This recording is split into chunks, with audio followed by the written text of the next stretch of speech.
Hello friends, स्वागत है हमारे यूट्यूब चैनल में आपका। एसएससी कांस्टेबल जीडी के जो हमारे साथी सीआईएसएफ में सेलेक्ट हुए उनके ज्वाइनिंग लेटर्स घर पर रिसीव होना शुरू हो गए हैं। अब ज्वाइनिंग लेटर जो है उसमें आपको क्या क्या शर्तें हैं उसकी और क्या आपको तैयारी करना है। नॉमिनेशन फॉर्म है उसमें, जिसको अटेस्टेशन फॉर्म भी बोलते हैं उसको, वो आपको कैसे फिल करना है, कंप्लीट डिटेल। इसके अलावा कुछ हमारे साथियों को डाउट है कि ये सब जो हमारे ज्वाइनिंग लेटर में लिखा हुआ आ रहा है, ये जो दूसरी फोर्सेस के ज्वाइनिंग लेटर में क्यों नहीं लिखा था। कुछ ऐसी शर्तें भी है इसमें, उसकी भी हम बात करेंगे। तो आइए देखते हैं। ये सीआईएसएफ का, ये हमारे वेस्ट बंगाल के एक कैंडिडेट हैं, इनको मिल गया है letter. Recruitment of constable GD in central industrial security force, offer of appointment. अब इसमें appointment of constable GD in CISF, following terms and conditions. Pay scale जो है वो दिया है आपको कहाँ। अब इसमें देखिए, your of appointment will be subject to the conditions given in the agreement form, which will be required to be filled at the time of reporting at RTC। आपको वहाँ पर एक एग्रीमेंट फॉर्म आपको फिल करना होगा। You will be on probation for a period of 2 years। ये सभी में 2 ईयर का प्रोबेशन होता है। The appointing authority may discharge you from service at any time during the period of probation if in their opinion your work or conduct during this period is considered unsatisfactory और shows that you are not fit for permanent appointment। यदि आपका conduct unsatisfactory है तो आपको हटा दिया जा सकता है। You will be considered for confirmation service on your successful completion of probation and if you are found fit in every aspect for confirmation। ये भी देखिए शर्त है उसकी कि आप पूरी तरीके से फिट पाए जाएं।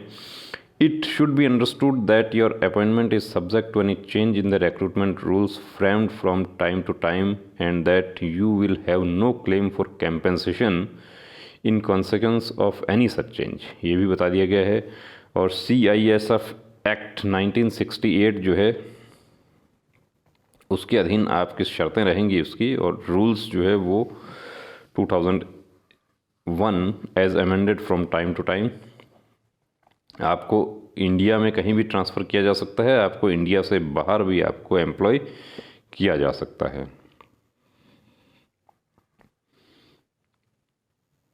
ये अटेस्टेशन फॉर्म है, इसको बाद में देखते हैं, पहले जो ज्वाइनिंग है उसको देखें पूरा।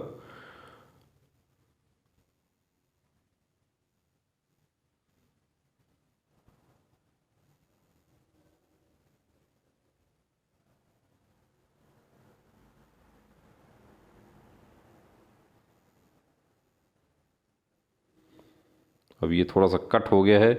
अब देखिए यहाँ पर यदि आप ओबीसी कैटेगरी हैं तो आपको ओबीसी सर्टिफिकेट आपके पास में होना चाहिए प्रॉपर, उसके बारे में बताया गया है।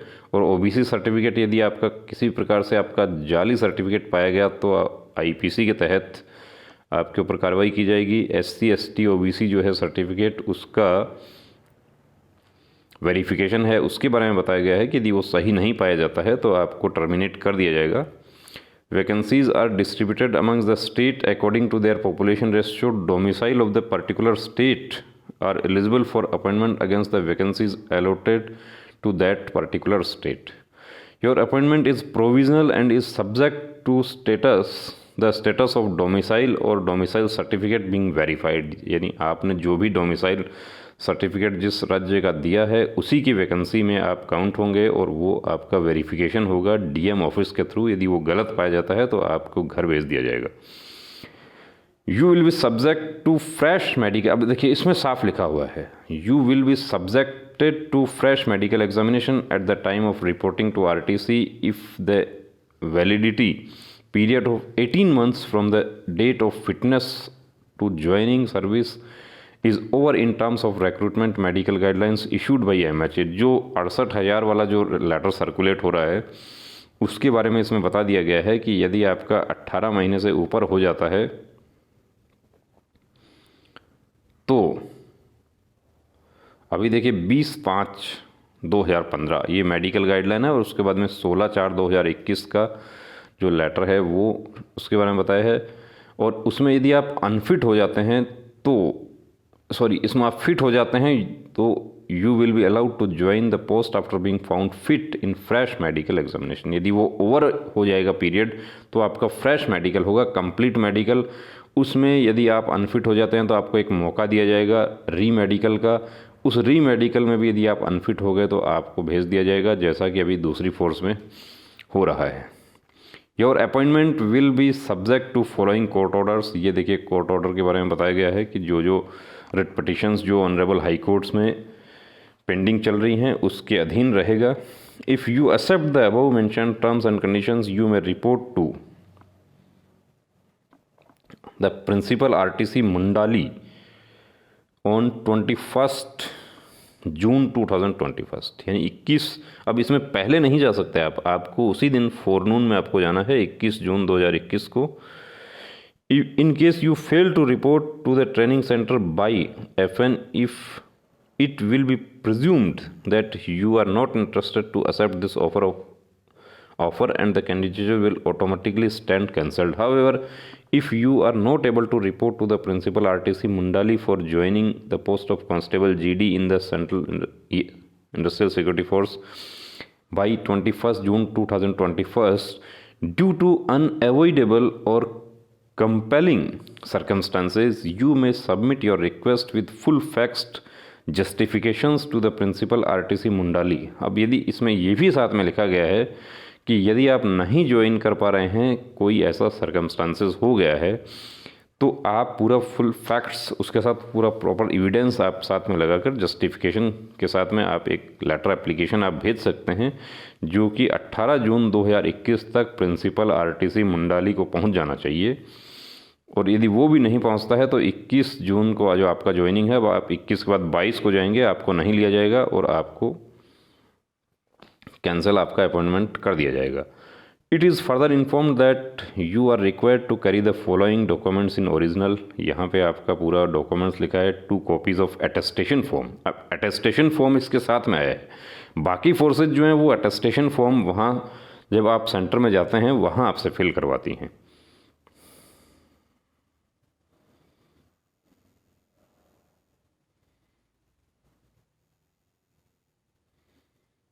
अब इसमें क्या क्या चाहिए वो देखिए पूरा बताया गया। सर्टिफिकेट ऑफ कैरेक्टर भी उसके साथ में आया है। वो किससे होगा? जो कैरेक्टर जो है वो होगा duly signed in appropriate column by the SDM और DM ऑफ योर डिस्ट्रिक्ट, वो आपको बनवाना होगा।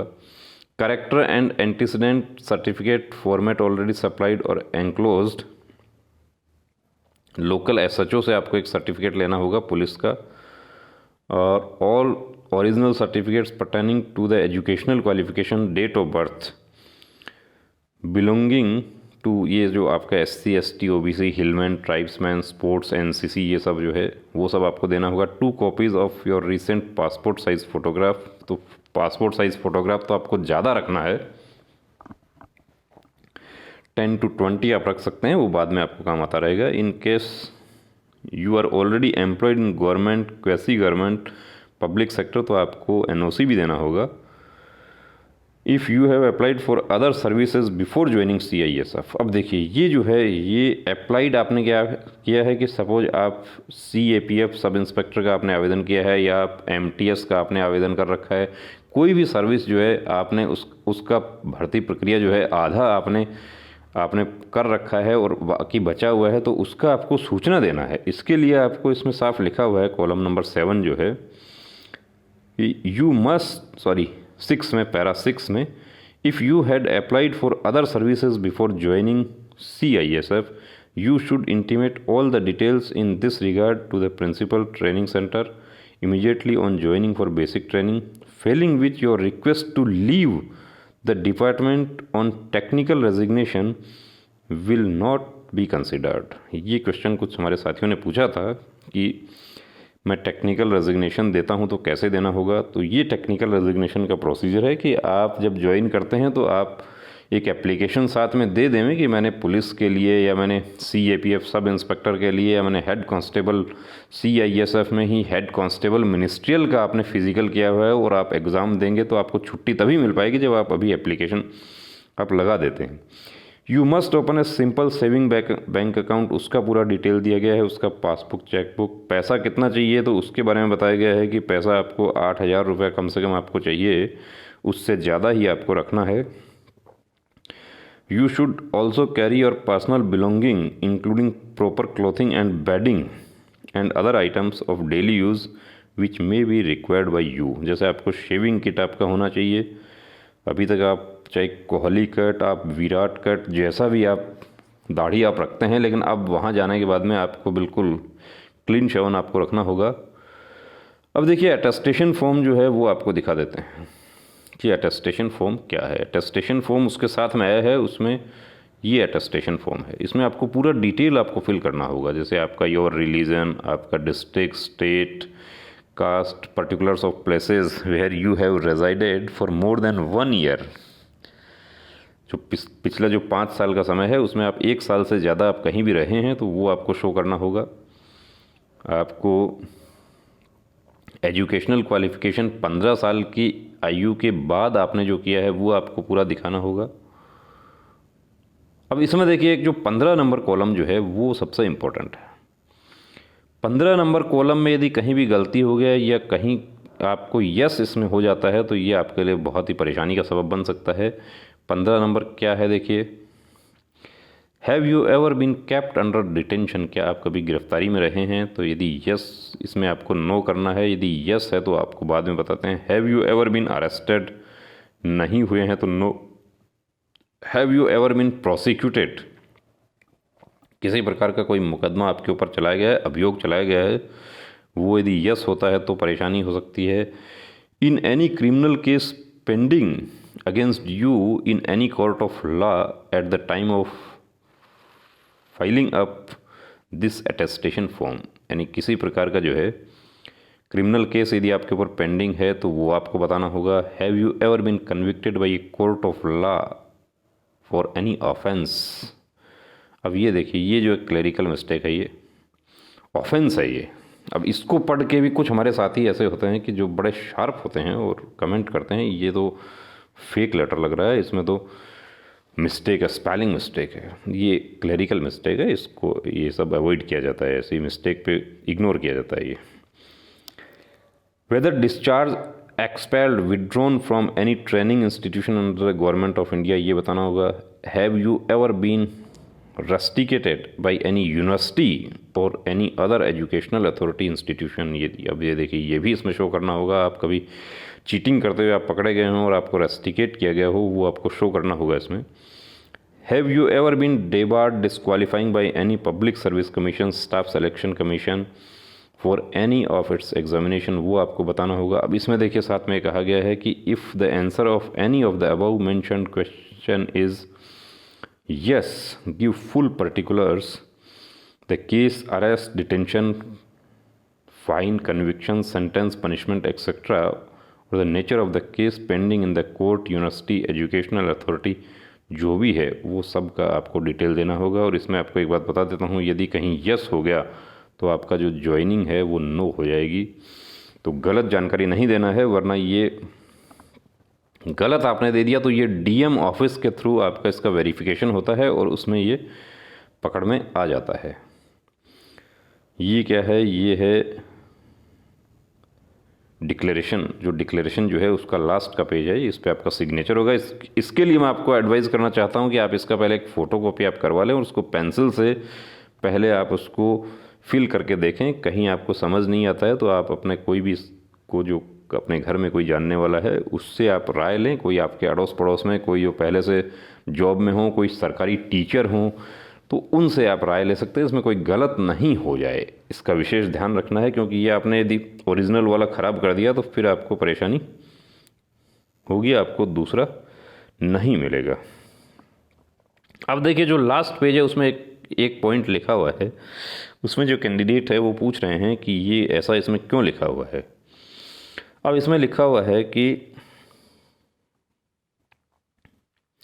क्लोथिंग, बेडिंग और उसके लिए सब हो गया, और टीएडीए रेस्ट्रिक्टेड जो पेंशन स्कीम है 1 जनवरी 2004 से, उसके बारे में लिखा गया है। इसमें मोबाइल के बारे में एक पॉइंट लिखा हुआ था, वो आपको दिखा देते हैं कि क्या मोबाइल अलाउ नहीं है। अब ये देखिए, ये 11 number, you will not be allowed to carry mobile phones during the training activities. इसका मतलब ये नहीं है कि आप ट्रेनिंग के दौरान आप मोबाइल नहीं रख सकते। आप मोबाइल रख सकते हैं, लेकिन वो एक रेस्ट्रिक्टेड एरिया में ही आप अपना जो लिविंग रूम है उसके अंदर ही आप मोबाइल का इस्तेमाल कर सकते हैं। बाहर आप ट्रेनिंग एक्टिविटीज़ वगैरह जो है उस एरिया में आप मोबाइल नहीं ले जा सकते। और आप अनावश्यक जो वीडियो वगैरह जो होते हैं आप वहाँ के हथियारों के पिक वगैरह लेकर आप शेयर करते हैं अपने दोस्तों के साथ में यूट्यूब पर इधर उधर, तो वो मैं आपको एडवाइस करना चाहता हूँ कि वो काम जो है वो आपका जो सेवा की जो शर्तें हैं आपकी, और जो आपका एक्ट एंड रूल है, वोलेशन of good order and discipline जो है वो उस पर लागू हो सकता है। लोकल ऑर्डर आपको मिलेगा प्रिंसिपल जो भी होंगे आपके आरटीसी के, उनके थ्रू कि आप क्या आपको काम करना है क्या नहीं करना है। तो वो लोकल ऑर्डर का यदि वोलेशन होता है तो उसमें भी आप परेशानी में पड़ सकते हैं। तो ये जो आप टिकटॉक और ये सब करते हैं इसको अभी छोड़ देना है। तो दोस्तों इसमें यदि आपको कोई डाउट लगता है, कहीं कोई चीज़ समझ नहीं आती है, कुछ आपको पूछना होता है हमसे, आप व्हाट्सएप कर सकते हैं। विशेष रूप से वो हमारे तमाम साथी जिनका किसी प्रकार का कोई केस वगैरह पेंडिंग था, या जब आपने फॉर्म फिल किया था उसके बाद में केस स्टार्ट हो गया, तो उनको अपने केस का डिटेल देना है। आप इसको चाह के भी नहीं छुपा पाएंगे, क्योंकि आपको ऑलरेडी आपको SHO से एक सर्टिफिकेट आपको लेना होगा। उसके अलावा आपका पुलिस वेरिफिकेशन आएगा, तो ऐसा नहीं है कि उसको छुपा जाएं, क्योंकि कुछ साथियों का ये मानना है कि उसको छुपा सकते हैं। तो इस गलतफहमी नहीं रहना कि उसको छुपा सकते हैं, वो आप सही बता देना है। यदि सेक्शन ऐसा है कि आप ज्वाइन नहीं कर सकते तो आप बिल्कुल नहीं कर सकते। और सेक्शन इस प्रकार के सेक्शंस हैं कि जिनके साथ में आप गवर्नमेंट जॉब पा सकते हैं, तो बिल्कुल आपको कोई परेशानी नहीं होगी। तो देखिए दोस्तों, अभी हमारे जो NIA और SSF के जो साथी हैं वो बचे हुए हैं, बाकी के ज्वाइनिंग्स अभी CISF जो लास्ट बचा था उनके ज्वाइनिंग आ गए हैं, और बाकी जो बचे हैं उनके भी ज्वाइनिंग जल्द ही इशू हो जाएंगे। तो अपना इंतज़ार करें, सेफ रहें, सुरक्षित रहें, इस दौरान कोई चोट नहीं आपको लग जाए। जय हिंद।